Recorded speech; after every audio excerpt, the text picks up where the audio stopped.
Allahumma salli ala Muhammad.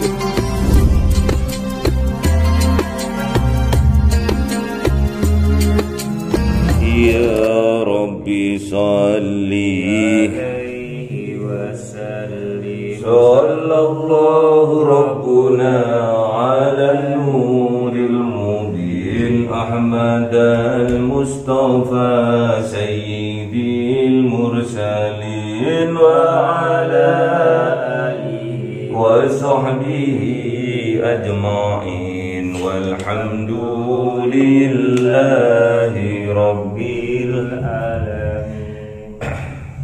Kalamun qadimun la yumallu sama'uhu tanazzaha an qawli wa fi'li wa niyati bihi astaghfi min kulli da'i wa nuruhu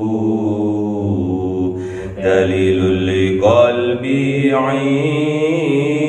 'inda jahli wa hayrati fa ya rabbi mati'ni bi sirri hurufihi wa nawwir bihi sam'i wa qalbi wa muqallati wa habli bihi fathan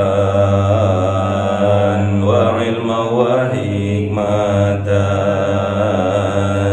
wa anis bihi ya rabbi fil qabri wa syafi wa salli wa sallim kulla yawmi wa laylatin ala man bihi rahman yaqbalu taubati wa ali wa ashabi kiramin a'immati bihim yaghfirul ghaffaru dhanbi wa zallati. A'udzu billahi minasy syaithanir rajim. Bismillahirrahmanirrahim. Surat Al-Humazah. Bismillahirrahmanirrahim. Wailul likulli humazatil lumazah alladzi jama'a malan wa addadah yasabu anna malahu ahladah kalla la yumbananna fil hutamah wa ma adraka mal hutamah. Shadaqallahul adzim. Wa ma dari wa ma adraka mal hutamah narullahil muqadatul allati tattali'u 'alal afidah innaha 'alaihim muqsadatun fi 'amadin mumaddadah. Shadaqallahul adzim. Bismillahirrahmanirrahim. Wailul likulli humazatil lumazah. Wail itu cekungan yang berada di neraka jahanam. Jadi wail itu cekungan. Lebih dalam lagi ada cekungan di dalam neraka jahanam. Wailul celaka. Likulli bagi setiap humazah pengumpat, lumazah pencela. Jadi kecelakaan bagi seseorang, setiap orang humazah yang mengumpat. Mengumpat ini membicarakan keburukan, sama seperti ghibah.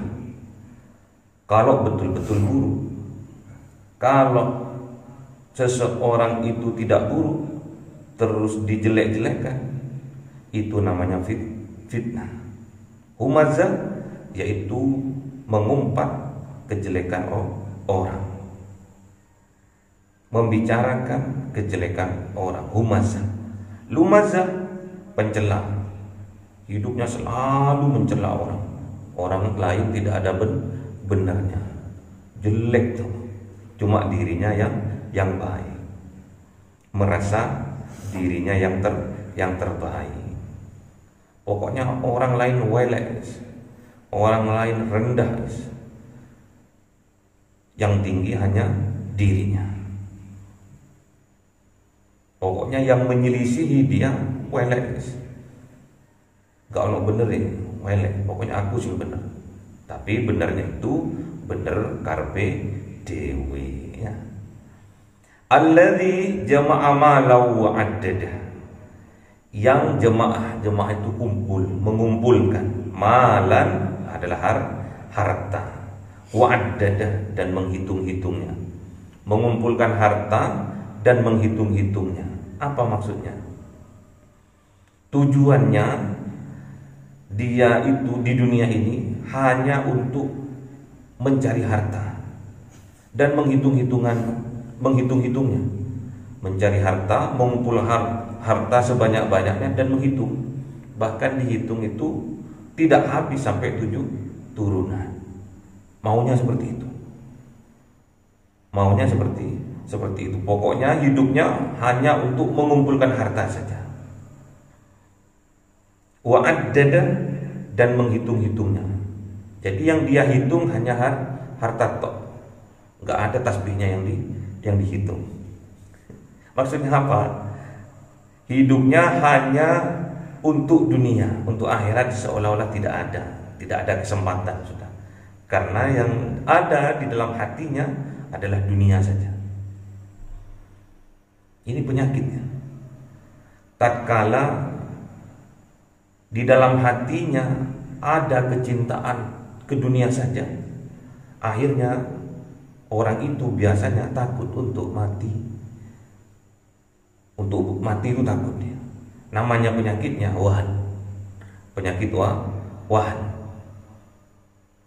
Sahabat bertanya kepada Kanjeng Nabi, "Wa mal wahan ya Rasulullah?" Apa yang dimaksud dengan penyakit wahan itu ya Rasulullah? Penyakit wahan itu, kata Kanjeng Nabi, qol, dawuh Kanjeng Nabi, hubbud dunya wa karahiyatul maut. Yang dinamakan wahan itu adalah cinta yang sangat terhadap dunia dan takut terhadap kematian.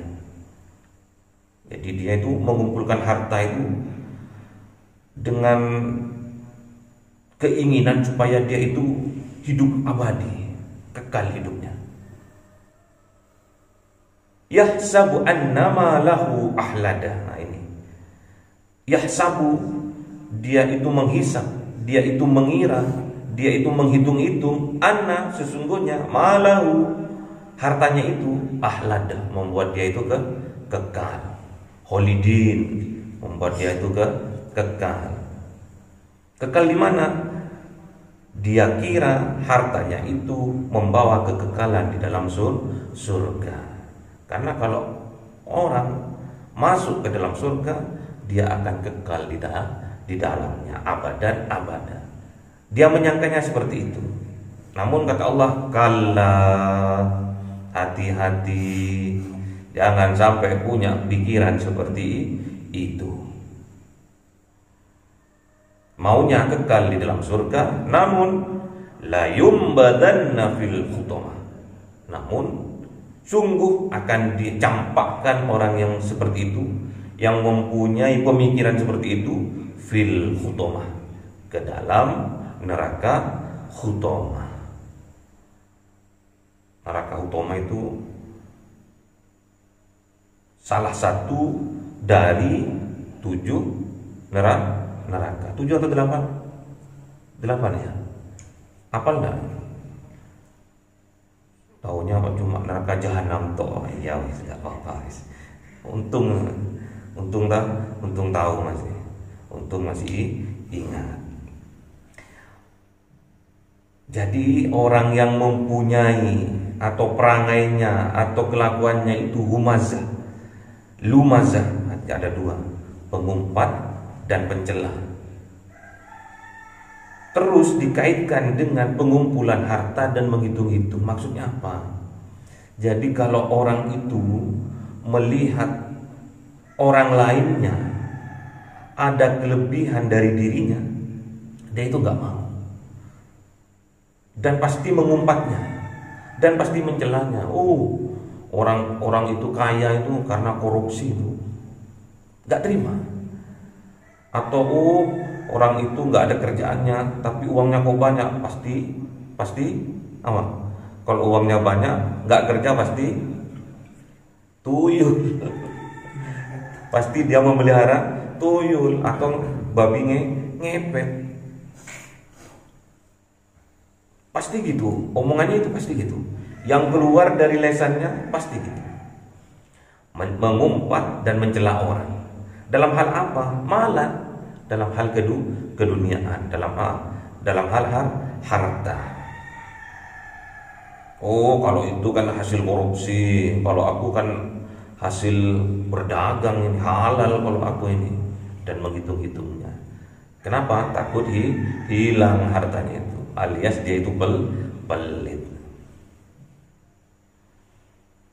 Terus dengan hartanya itu dia berprasangka sampai anak keturunannya hartanya itu nggak habis dan membuat dia itu kekal. Oh, pokoknya aku punya duit, apapun yang aku inginkan aku akan bisa membelinya, bisa mencapainya.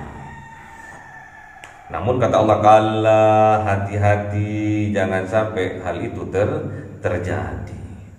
Sudah pelit, sudah gegem, kalau punyanya dirinya digegem, kalau punyanya orang dimakan. Contoh hal kecil misalkan, pernah bapak itu bertemu sama seseorang di jamaah tahlil, terus kita ini merokok semua, ahli hisab, kita ini ahli hisab, merokok semua. Terus ada di samping saya itu ngambil rokok punyanya temannya di sebelahnya. Dia ngambil rokok, dia ngerokok 1-2 batang habis tahlil itu. Padahal dirinya itu bawa rokoknya nih. Paham enggak? Dirinya bawa rokok tapi rokoknya enggak ditok, enggak dikeluarkan. Kenapa? Ingin menghabiskan punyanya temannya itu. Kalau udah punyanya temannya itu habis, dia baru nyingkri. Dan dia ngerokok sendiri. Itu bisa aja itu sejenis dengan jamaah malau wa addad. Mirip seperti itu. Hati-hati. Orang yang punya pemikiran seperti itu, punya perbuatan dan sifat seperti itu, takutnya di dalam hatinya ada penyakit wahan. Hubbud dunya wa karahiyatul maut. Terlalu cinta terhadap dunia dan takut akan datangnya kematian. Pokoknya cinta dunia, takut mati. Diperingatkan sama Allah, kalla la yumbadanna fil khutamah. Jangan sampai kamu punya seperti itu, pemikiran seperti itu.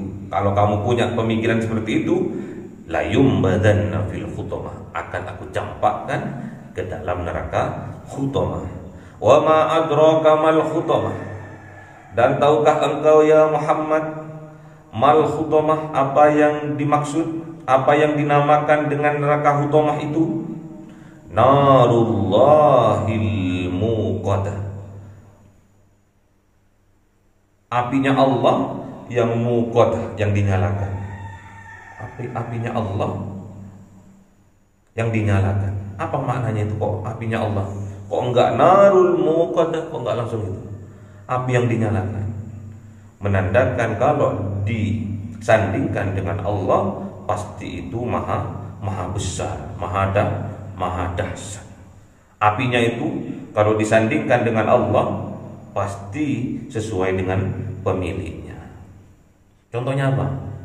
Misalkan A kaya, B miskin. Ayo kita ke rumahnya si A yang kaya. Pasti di pikiran kita akan disandingkan dengan pemiliknya. A ini kaya, pasti rumahnya besar. B ini miskin, pasti rumahnya kecil. Kalau kita diajak ayo ke rumahnya Ayu, pasti di benak kita pasti menyangka bahwa rumahnya Ayu itu besar karena kaya raya. Sebaliknya, kalau bapak ngajak ke si B, pasti oh si B ini kan miskin, pasti rumahnya kecil dan sederhana. Pasti disangkut pautkan dengan pemiliknya. Narullah berarti nerakanya ini milik Allah, berarti maha besar, muqaddah yang dinyalakan. Allati tattali'u 'alal afidah, yang merambat naik 'alal afidah. Afidah ini apa? Fuadah, hati. Tingkatan hati yang keberapa fuad ini? Yang ketiga. Masih ingat gak ini? Fuad ini tingkatan hati yang ketiga. Fuad, ingat Mas? Satu, tingkatan hati yang pertama adalah basirah. Tingkatan hati yang kedua domir. Tingkatan hati yang ketiga fuad. Tingkatan hati yang keempat sir. Tingkatan hati yang kelima latifah. Menandakan hati. Hati itu ada di mana? Di dalam dada. Jadi kalau di dalam kehidupan nyata yang dinamakan narullahil muqaddah allati tattali'u 'alal afidah, itu adalah panasnya yang ada di dalam hati, yang ada di dalam dada kita. Gak mau melihat orang lain jauh lebih baik dari dirinya, dia gak mau. Panas tuh pembawaannya, hatinya itu terbakar, hatinya itu. Apa maknanya? Kalau melihat orang lain mendapat kenikmatan, dia itu terbakar hatinya, dadanya itu panas sesek. Apa namanya itu? Hasad. Hasad. Tahu nggak hasad nih? Nggak mau orang lain itu lebih baik dari dirinya, lebih kaya dari dirinya, nggak mau. Pasti yang dia bicarakan tentang akunya. Kalau aku punya rumah 5, mobilnya 10, pokoknya nggak mau kalah. Dia itu maunya di atas terus. Itu namanya hasad. Fa innal hasada, gimana? Tentang hasad hadisnya, fa innal hasada ya'kulul hasanati kama ta'kulun narul khotob. Kata Rasulullah. Jadi hasad itu, penyakit hasad itu udah kena penyakit wahan, cinta dunia dan takut mati, terus kena penyakit hasad lagi. Sesungguhnya hasad itu, kata Rasulullah, akan memakan kebaikan kita seperti api memakan kayu bakar. Kretek. Gak nyampe 1 jam habis. Padahal amal kebaikan kita mulai dari kecil sampai sekarang ini banyak. Tapi kalau sudah kena penyakit hasad ini, penyakit dengki ini, cepat habis pahala kebaikan kita. Na'udzubillah. Hasad itu ada 3. Dulu kalau masih ikut tentang pengajian hadis arba'in itu, hasad itu dibagi 3. Yang pertama, dia tidak suka, dia tidak senang apabila saudaranya itu senang. Dia itu senang tatkala saudaranya susah. Itu hasad. Hasad yang pertama disebabkan oleh apa? Melihat saudaranya itu sukses, dia itu nggak senang. Melihat saudaranya sukses itu nggak senang. Menyebabkan saudaranya itu sukses apa itu nggak peduli. Yang penting dia nggak senang kalau lihat saudaranya sukses. Yang kedua, dia itu nggak senang, dia itu nggak suka tatkala melihat saudaranya sukses dan ingin seperti saudaranya itu. Misalkan saudaranya itu sukses dari berdagang, dia itu ingin berdagang juga, ingin merebut pangsa pasarnya, membuat persaingan dia itu. Pokoknya kalau dia buka soto, aku tak buka soto juga, biar orang itu bangkrut. Aku kaya, itu enggak. Itu hasad yang kedua. Hasad yang ketiga itu tidak ingin saudaranya itu lebih kaya dari dirinya dalam hal bisnis yang sama. Enggak mau. Jadi misalkan sama-sama bisnis properti, saudaranya itu, temannya itu, sahabatnya itu sukses melebihi dirinya, itu hasad yang ketiga. Dia nggak senang apabila melihat orang lain bisnisnya yang sama tapi kesuksesannya melebihi dirinya, kekayaannya melebihi dirinya. Itu jenis-jenis hasad. Yang intinya hasad itu tidak senang tatkala orang lain senang, dan dia itu senang tatkala orang lain susah. Innaha alaihim muqsadah. Sesungguhnya neraka hutamah itu alaihim, atas mereka, yang humazatil lumazah, yang pengumpat dan pencela itu, muqsadah, diselimuti, ditutupi. Jadi nerakanya itu besok itu nggak bisa nguap karena ditutupi. Saking panasnya. Diibaratkan seperti itu. Dalam kehidupan manusia yang nyata ini, apa maksudnya? Kalau sudah orang itu sudah terbakar hatinya, udah panas hatinya, mempunyai penyakit hasad di dalam hatinya, mempunyai penyakit wahan di dalam hatinya, akan menutup semua pintu jalan petunjuk bagi dirinya. Itu loh bahayanya. Pintu yang melewati kuping kita, ada pengajian yang memberi petunjuk dan kita itu mendengarnya, dia nggak mau, dia menutup kupingnya. Dia menampakkan kenikmatan yang Allah berikan lewat penglihatannya, dia tutup juga, bos. Itu pencitraan itu, dia itu mengumpulkan anak yatim, terus menyantuni anak yatim, kaum duafa, fakir miskin, dia undang, dia santuni. Itu hanya pencitraan. Pokoknya ditutupi semua itu. Penglihatannya, petunjuk yang lewat penglihatannya juga ditutupi, petunjuk yang lewat kupingnya juga ditutupi. Pokoknya menutup semua akses petunjuk bagi dirinya. Gak bisa, pokoknya petunjuk itu gak boleh masuk ke dalam hatinya, tertutup sudah. Bahayanya di situ.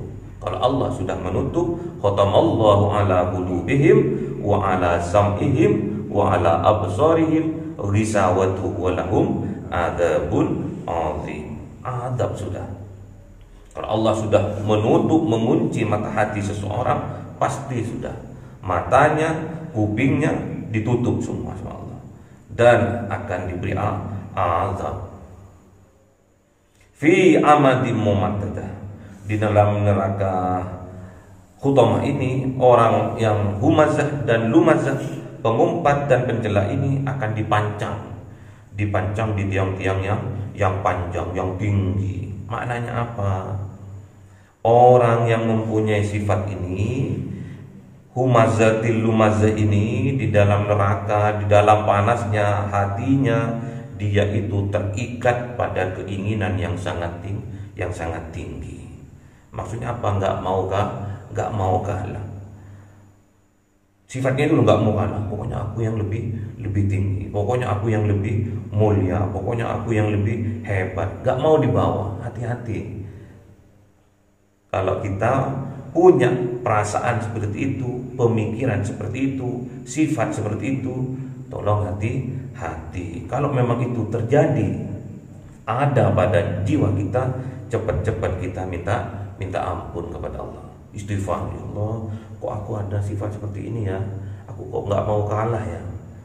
Kalau ada orang cerita 100 juta, aku cerita 1 miliar. Kalau ada orang cerita bit, aku cerita BJX.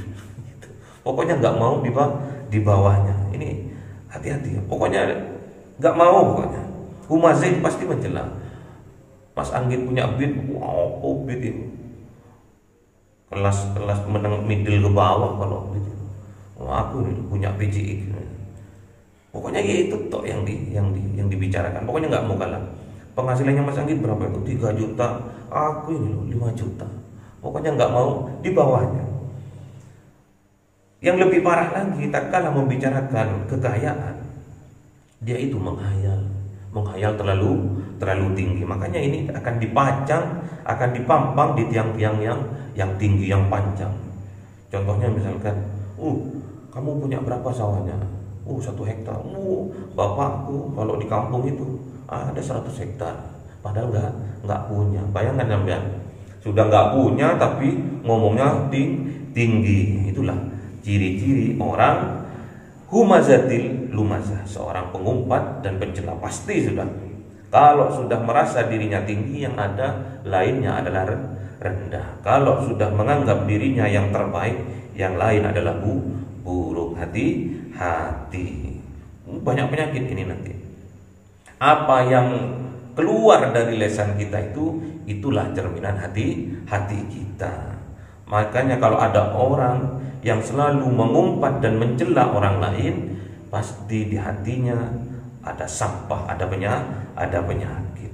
Apa yang keluar dari lisannya itulah cerminan hatinya. Itu harus digarisbawahi.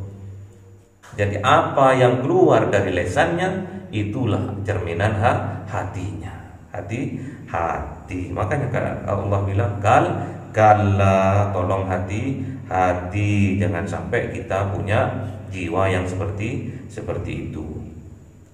Semoga Allah memberikan kekuatan kepada kita sehingga Allah menghapus penyakit dari dalam hati kita. Misal penyakit humazah, penyakit lumazah, penyakit wahan, penyakit hasad, semuanya dihapus oleh Allah Subhanahu wa taala. Karena apabila tidak ada penyakit di dalam hati kita hidupnya bagaikan di surga. Kalau ada penyakitnya, ada narnya, ada panasnya, itu yang membuat hidup kita seolah-olah di dalam neraka. Kalau sudah di dunia itu neraka, besok di akhirat pasti neraka. Kalau di dunia kita surga, hidupnya anteng, hidupnya tentrem, selalu ingat kepada Allah, kita hidup bagaikan di surga.